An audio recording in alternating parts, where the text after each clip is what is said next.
Bismillahirrahmanirrahim. Assalamualaikum warahmatullahi wabarakatuh. Alhamdulillah wassalatu wassalamu ala Rasulillah wa ala alihi wa sahbihi wa man wala. Wala hawla wala quwwata illa billah. Rabbi shrah li sadri wa yassir li amri wahlul 'uqdatam min lisani yafqahu qawli. Amma ba'd. Kaifa halukum? Sabahul khair. Anak-anakku kelas 6A dan 6B, ikhwan dan akhwat. Alhamdulillah pada pagi hari ini tanggal 3 ya, tanggal 3 November 2020 kita bertemu lagi setelah kemarin kita sudah mempelajari tentang berhenti di rukun haji ya. Kemarin rukun haji yang pertama apa? Ihram ya. Bagaimana cara menggunakan ihram, pakaian ihram? Kalian bisa lihat di sini ya, yang laki-laki 2 helai kain tanpa berjahit, untuk perempuan yang penting menutup aurat ya, menutup aurat, semuanya ditutup. Untuk perbedaan ulama itu tentang telapak tangan dan wajah itu masih khilaf para ulama. Jadi yang penting kalian tutup aurat untuk perempuan, dan yang laki-laki untuk menggunakan 2 helai kain yang sebagai selendang ini, lalu yang sebagai sarung. Seperti itu ya. Bagaimana kemarin pembelajaran kita bisa kalian lihat di video sebelumnya, pekan lalu ya. Rukun yang pertama yaitu ihram. Bagaimana cara berihram? Talbiyah, mengucapkan lafaz talbiyah. Ini kalian harus hafal ini ya, karena ini salah satu bacaan ketika hendak melaksanakan haji, jadi kalian harus hafal. Ini insya Allah keluar di pas nanti. Kalian harus menghafalkan labbaik Allahumma labbaik, labbaik la syarika laka labbaik, innal hamda wan ni'mata laka wal mulk la syarika lak. Lalu selanjutnya ada larangan ketika ihram ya. Ini masih satu ya. Rukun haji yang pertama masih ihram ini ya. Bagaimana larangan ketika ihram? Kemarin sudah kita bahas satu per satu. Kita masuk ke rukun yang kedua, yaitu wukuf di Arafah. Wukuf artinya seperti kalian pernah belajar ya tentang di Iqra, wakaf itu berhenti. Jadi wukuf itu berhenti di Arafah. Arafah itu adalah padang. Ada salah satu tempat mustajab doa ini, Arafah. Kalau bahasa Indonesia Arafah, tapi kalau bahasa Arabnya ain ra fa tak marbutoh, Arafah ya. Wukuf di Arafah adalah berdiam diri atau menetap di Arafah pada tanggal 9 Dzulhijjah.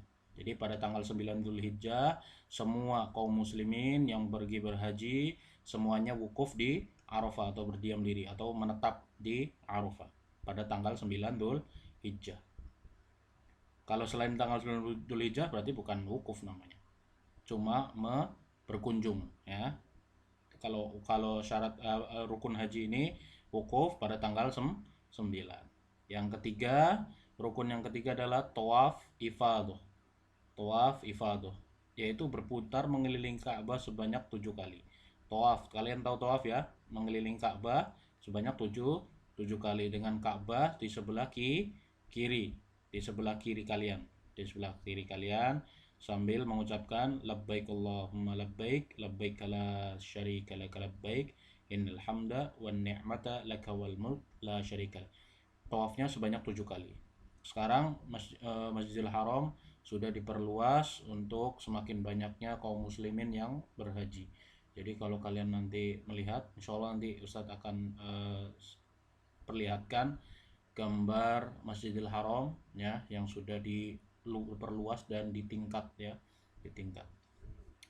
Rukun yang keempat, namanya rukun harus dikerjakan. Kemarin bagaimana gambarannya? Seperti rumah.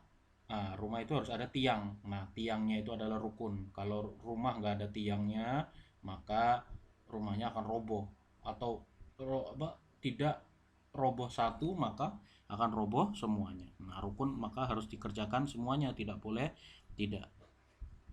Yang keempat, sa'i. Ini pernah kalian dengar ya, sa'i. Berjalan dari Bukit Sofa ke Marwah. Berjalan atau lebih tepatnya berlari-lari kecil. berlari-lari kecil. Nah, ini sudah Ustadz pernah sampaikan. Ini adalah salah satu gambaran dari perjalanan keluarga Nabi Ibrahim alaihissalam ketika Nabi Ismail menangis karena kehausan, ibunya Hajar ya berlari-lari untuk mencari air, sumber air. Ketika melihat di bukit Sofa di bukit Sofa, beliau melihat ada seperti air. Kalau kita bahasa IPA kita namanya fata morgana ya, seperti ada air. Nah, padahal ketika beliau alaihissalam berlari ke sana, ke bukit Sofa, ternyata tidak ada air.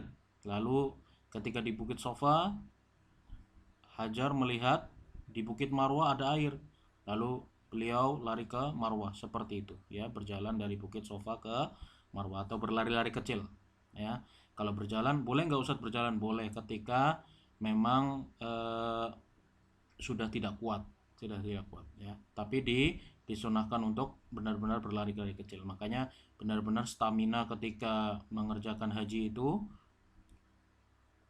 teruji ya, teruji. Makanya kan tadi dulu pernah saya sampaikan, salah satu syarat wajib haji adalah wajib jika mampu itu dalam hal materi atau uang atau harta atau kekuatan atau fisik ya, fisiknya.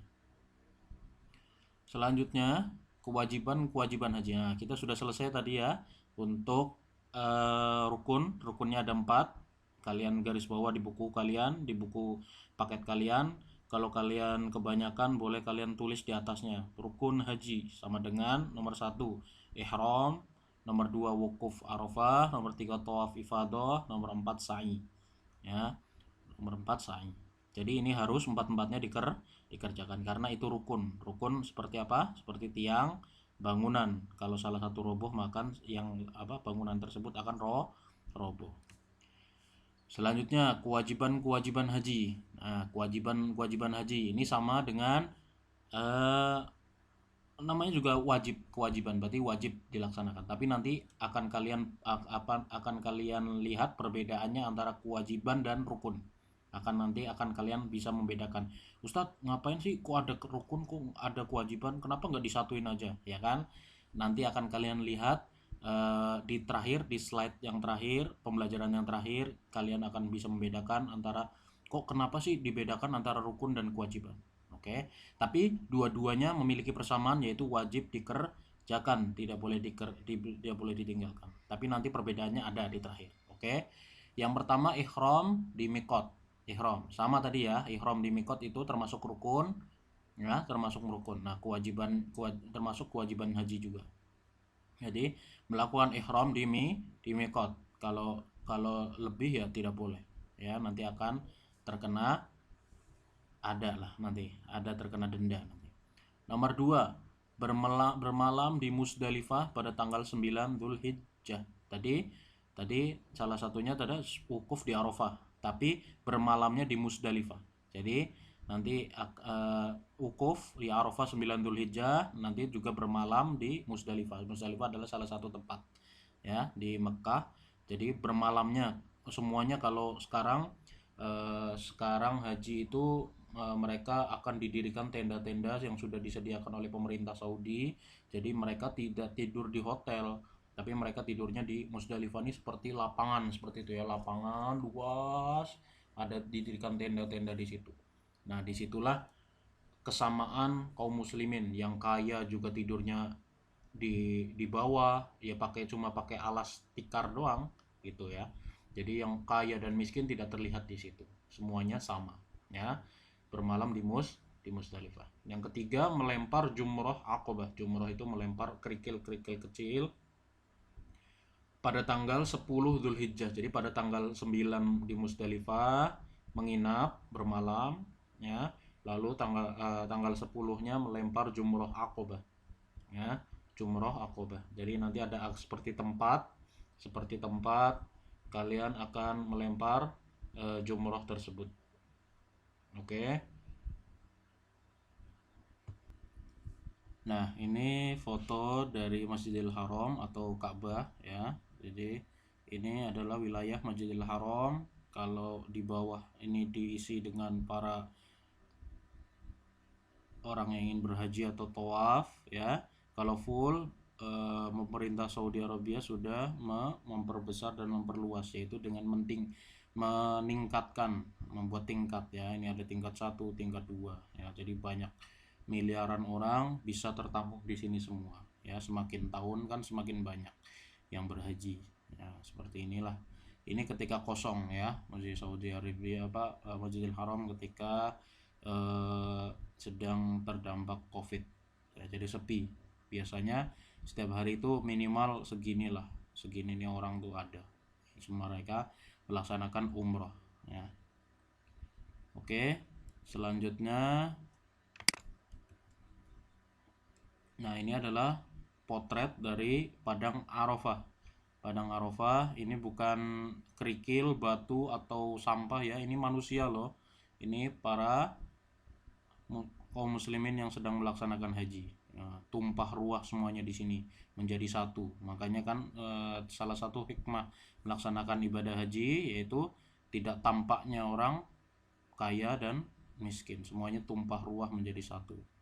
Nah, ini seperti ada bukit ya, bukit di tengah-tengah ini.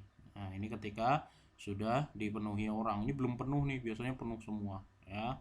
Nah, ini ketika kosong nih, tadi tengah-tengahnya seperti ini. Nah, semuanya pada berkumpul di sini, wukuf, berdiam diri, seperti itu ya. Tadi kita sudah selesai di tadi Musdalifah ya. Sudah, insyaallah kita lanjutkan pekan depan. Insyaallah biidznillah saat akan lanjutkan, tinggal beberapa slide, insyaallah cukup ya. Wassallallahu ala nabiyina Muhammad. Jadi kita lanjutkan untuk yang keempat ya, kedua ya, kita sudah selesai di kedua, bermalam di Musdalifah tanggal 9. Jadi Ustaz ulangi, tanggal 9 itu subuh ya, para jamaah haji itu wukuf di Arafah sampai asar ya, sampai waktu asar, sebelum maghrib. Jadi nanti maghrib dan isyanya di Musdalifah sampai menjelang subuh, sampai subuh mereka ya. Jadi itulah prosesi atau kewajiban haji. Tadi rukun, sekarang kewajiban, kita selesai di 2 ya. Wassallallahu ala nabiyina Muhammad. Kita lanjutkan besok. Assalamualaikum warahmatullahi wabarakatuh.